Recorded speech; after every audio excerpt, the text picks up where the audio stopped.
Nama saya Yosita Fadila, Program Studi Sistem Informasi Fakultas Sains Teknologi.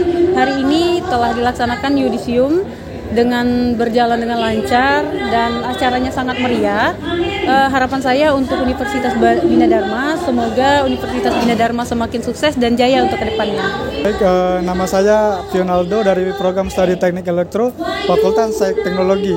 Alhamdulillah hari ini pelaksanaan yudisium berjalan dengan lancar. Harapan saya adalah semoga Universitas Bina Dharma dapat menciptakan mahasiswa-mahasiswa yang berprestasi dan aktif di semua kepemerintahan. Yudisium kali ini merupakan yudisium perdana bagi Fakultas Sains and Teknologi karena memang Fakultas Sains and Teknologi ini baru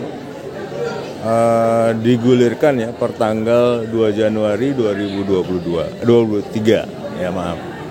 Dan harapannya ke depan ya Fakultas Sains and Teknologi semakin baik, semakin jaya dan juga semakin banyak jumlah mahasiswa di tahun 2023 ini. Terima kasih.